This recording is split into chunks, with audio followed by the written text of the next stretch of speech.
Hello everyone, welcome to dreamy journey. তো আগের ভিডিওতে শেয়ার করেছিলাম ডে 1-এ আমরা ফার্স্টে গেছিলাম রানী ডুডুমা। তো এর পরের আমাদের ডেস্টিনেশনে যাওয়ার আগে আমরা ভেবেছিলাম যে আগে লাঞ্চ করে নেব, তারপর ওখানে যাব। যেহেতু অনেকটাই বেলা হয়ে গেছে, তো তাই জন্য এই একটা হোটেল ছিল মাঝখানে, তো সেখানেই দাঁড় করিয়েছিল গাড়িটা। আর এটা না অন্ধ্রপ্রদেশ আর উড়িষ্যার মাঝামাঝি স্থল, তো সেই কারণে এখানে মানে দুরকম টাইপেরই মিশিয়ে খাবার বানানো হয়।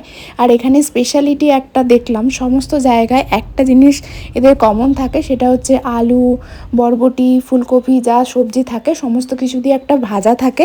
তো ভাজাটা একদম লাল টকটকে ভাজা হয়, গুঁড়ো লঙ্কা আরও কিছু হয়তো মেশানো থাকে, সেটা দিয়ে একদম কড়কড়ে ভাজা থাকে। এটা এদের স্পেশালিটি, সমস্ত জায়গায় দেখলাম।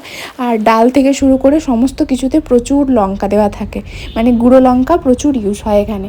এখানকার মানুষরা টক আর ঝাল এই দুটো কিন্তু প্রচুর খায়। তো খাওয়া দাওয়া করে কোনো রকমে তারপরে বেরিয়ে পড়েছিলাম আবার দেওমালির উদ্দেশ্যে। তো এখন আমরা যাব দেওমালি, মানে উড়িষ্যার হাইস্ট পিক। তো এখান থেকে পুরো নিচের যে পাহাড়ের ভিউটা সেটা এখান থেকে দেখা যায়, কিন্তু মনে হচ্ছে আমাদের সেটা দেখা হবে না, কেননা চারিদিকটাই দেখছি ক্লাউডে পুরো ঢেকে আছে। আর অনেকটাই যেহেতু বেলা হয়ে গেছে, মানে এখন প্রায় ওই 3টে মতো বেজে গেছে, তো সেই কারণে চারিদিকটাই না পুরো মেঘে মেঘে ঢাকা হয়ে গেছে। তো মনে হচ্ছে না আমাদের কপালে সেই দৃশ্যটা দেখা জুটবে বলে। তো যাই হোক, ওখানে যাওয়া যাক, তারপরে দেখা যাবে কীরকম কী পরিস্থিতি। তো এই দেখুন আস্তে আস্তে যেহেতু পাহাড়ের ওপর দিকে উঠছি, তাই জন্য না চারিদিকটা কীরকম একদম মেঘে মেঘে ঢাকা রয়েছে। আর পাহাড়ি রাস্তাগুলো তো এরকম ঢালুতে উঠতে ভয়ও যেমন লাগে তেমন ভালোও লাগে, বেশ সুন্দর টার্নিংগুলো, মানে ভয়ও লাগে আবার ভালোও লাগে, এরকম একটা এক্সপিরিয়েন্স হয়।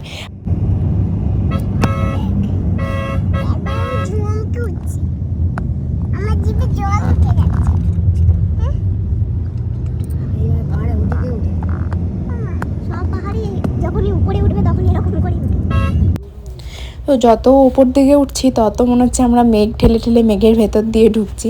তো যদি এখানে তো রোদ তো খুব একটা ওঠে না, কিন্তু তাও যদি আরেকটু আগে আসা হতো হয়তো কিছুটা ক্লিয়ার থাকতো, আমরা কিছুটা দেখতে পেতাম। তো এখানে ঢোকার সময় গাড়ির জন্য, পার্কিংয়ের জন্য আর কি এন্ট্রি ফি এখানে 100 টাকা নিল। আর তারপরে এখানে আর কোনো এন্ট্রি ফি নেই। তারপরে এখানে তো পাহাড়ের ওপরে ওঠা, তো চারিদিকটা একদম মেঘে ঢাকা রয়েছে, আমাদের তো আর ওই ভিউটা দেখা হবে না, রোদ উঠলেই ওই ভিউটা একমাত্র দেখা যায়। এখন তো পুরোই চারিদিকে কিচ্ছুই দেখা যাচ্ছে না, পুরো কুয়াশা কুয়াশা একদম ভর্তি হয়ে রয়েছে। আর এখানে না প্যারাগ্লাইডিং, জিপওয়ে এই সমস্ত কিছু এখানে রয়েছে। তো মানে আমরা যাওয়ার পথে এই সমস্ত কিছু দেখলাম যে এখানে হয়, কিন্তু এখন যেহেতু কুয়াশায় ঢাকা রয়েছে, কুয়াশা নয় মানে মেঘে ঢাকা রয়েছে, তো সেই কারণে এখানে মানে এগুলো আস্তে আস্তে বন্ধ হয়ে যাচ্ছে, কিছুই তো দেখা যাচ্ছে না সেই কারণে। আর এখানে না ছোট ছোট অনেক পাথর অনেকে সাজিয়ে গেছে, মানে আগে যারা এসেছে তারা এখানে দাঁড়িয়ে কি সুন্দর চারিদিকে না ওই একটা পাথরের ওপর একটা পাথর সাজিয়ে রাখে না, সেরকম অনেক অনেক মানে অনেক জায়গাতেই না সাজানো রয়েছে।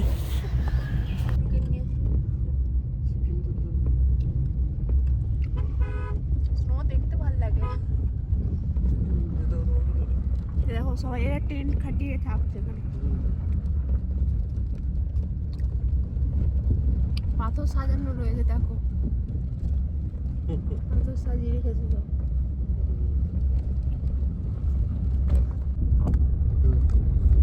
তো দেখা যায় নাকি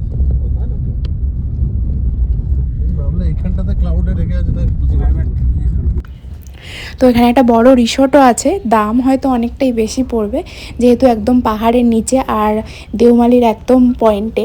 তো যেখান পর্যন্ত গাড়ি যাবে তার একটু আগেই আর কি রিসোর্টটা আছে, তো এখান থেকে অনেকটাই ভিউ ভালো করে দেখা যায়। তো গাড়ি এখান পর্যন্তই যাবে, এরপর আর গাড়ি যাবে না, গাড়ি যাওয়ার মতো রাস্তা নেই, মানে পাহাড়ি রাস্তা, তো এরপর পাহাড়ে হেঁটেই উঠতে হবে, মানে ট্রেকিং করেই উঠতে হবে। অনেকটাই রাস্তা আছে, 2 কিলোমিটার মতো, কিন্তু পাহাড়ি রাস্তা যেহেতু সেটা অনেকটাই টাইম লাগবে। আর পাহাড় রাস্তাটা খাড়াও রয়েছে আর প্রচুর পাথরও রয়েছে। মেয়ে এখানে বায়না ধরেছিল চকলেট না খেলে ও উপরে উঠবে না, তো ওই জন্যই এখানে আর কি বলা হচ্ছিল, কিছুতেই যাচ্ছিল না। আর এখানে দেখুন গরুর গলায় ঘন্টি বাঁধানো রয়েছে, তো এটার আওয়াজটা এমনই হচ্ছিল যে সবাই অবাক হয়ে গেছিলাম যে কিসের আওয়াজ হচ্ছে পাহাড়ের মধ্যে। তো আমরা মনে হচ্ছে না বেশি দূর উঠতে পারবো, আমরা দুজন যদি থাকতাম তাহলে একবার ট্রাই নিতাম ওঠার, কিন্তু সবাই যেহেতু রয়েছে, মেয়েটা রয়েছে, বাবা রয়েছে, সেই জন্য বেশি দূর ওঠার আর চান্স নেই, মানে নিতে পারছি না। যতটা উঠতে পারা যায় ততটাই উঠবো, তারপরে ফিরে চলে আসবো। মেয়েও তো বেশি হাঁটতে পারবে না, এমনিতেই ও পুরো রাস্তাটা হেঁটে হেঁটে উঠছে সব জায়গাতেই এবারে। তো রাত্রেবেলায় প্রচণ্ড কান্নাকাটি করছে, পায়ের যন্ত্রণা হচ্ছে বলে, যেহেতু পাহাড়ি রাস্তা আরও বেশি যন্ত্রণা হতে পারে। আর এখানে এসে দুজনে মিলে পাথর ছোড়াছুড়ি খেলতে শুরু করেছে। ভিডিওটা এডিট করার সময় এই এক্সপ্রেশনটা দেখতে পেলাম, তাই একটু জুম করে দেখালাম।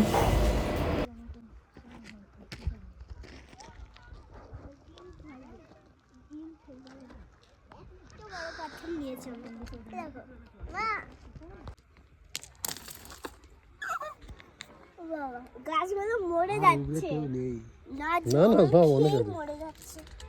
তো গেল সব। অল্প অল্প পাথর ছুটতে হবে, ছোট ছোট, তবে এটাতে গাছপালা কম দেখে মনে হচ্ছে।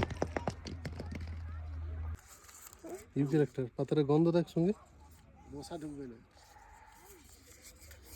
ভালো করে মুছে নে। তো এখানে বেশ কিছুক্ষণ এই জায়গাতেই কাটালাম, বেশিটা তো আমরা উঠিনি। আর বাবারও পায়ে ব্যথা, কোমরে ব্যথা করছিল বলছিল, তো সেই কারণে বাবাও বসেছিল আর আমরাও এখানে টুকটাক ছবি ভিডিও শ্যুট করে নিয়ে, তো বরকে বলেছিলাম একটা রিলস বানিয়ে দেওয়ার জন্য, সেটা তো হচ্ছিল না ঠিকঠাক করে, তাই জন্য চারিদিকটাই তুলে নিলাম। নিজে নিজে যেটুকু হয়েছে সেটুকু তুলেছি।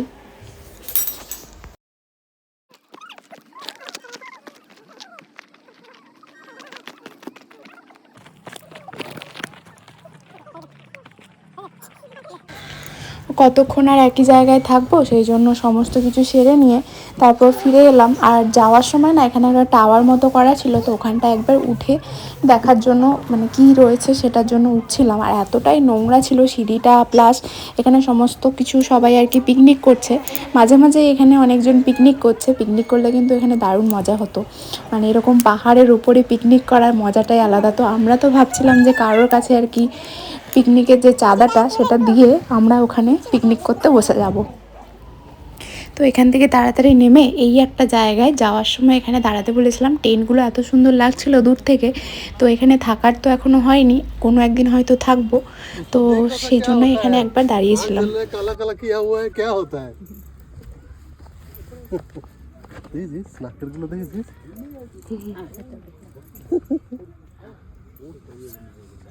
কেমন লাগে গো? हम दूर भी कॉर्नर साइड दे दो यार, मझे दरकार ना से साइड रे।